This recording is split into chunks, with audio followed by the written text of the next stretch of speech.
My name is Satinath Sarangi or Sathyu, and I am the managing trustee in the Sambhavna Trust. The trust was founded in June 1995, but the clinic started functioning a year later from September 96. So it's now more than 12 years that this clinic has been run. The idea of running a clinic for the benefit of the Bhopal people, a non-government clinic, is pretty old. When I was manager of the first clinic, this was built in June of 1985, and that clinic, what we were doing was we were giving sodium thiosulfate injections to the gas-affected people. These injections of sodium thiosulfate, which were already shown to be effective in detoxifying the body. This was a German scientist, Dr. Max Donderer, and he came from the Max Planck Institute for Toxicology.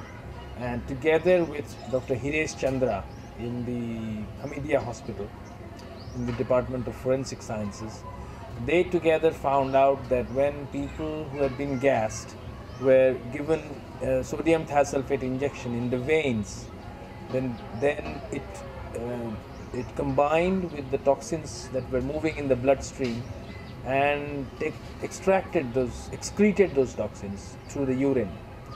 So you gave the injection and then you tested the urine and you found greater amounts of thiocyanate in the urine. So we were doing this to people. We were giving them these injections over 7 days and also monitoring what good it was doing and keeping records. But after 20 days of running this clinic and after 1,300 people had received these injections, the clinic got raided in the middle of the night and we got arrested and we got sent to jail on trumped up charges, and all the documents in that clinic were confiscated and never given back. So that was very vital record of how much good could be done through these injections. And it is only recently, the last year, a research study was published that showed that had people been given this sodium thiosulfate injection in large numbers, then a lot of the problems could have been avoided. But there was possibility of taking this poison out from thousands of people's bodies if this injection was indeed given.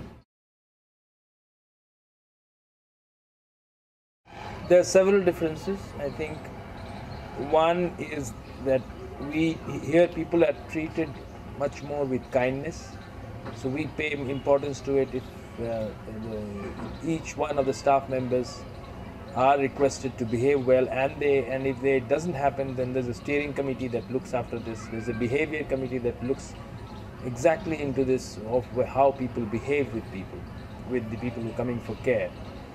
Second is that under one roof one can get treatment with Ayurvedic and with allopathic medicine, modern medicine, and with yoga.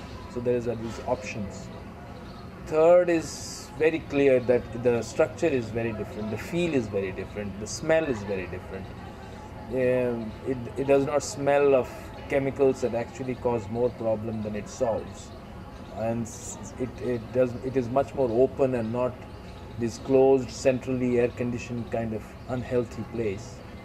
And so it's a very different, architecturally and spatially, it's a very different setting.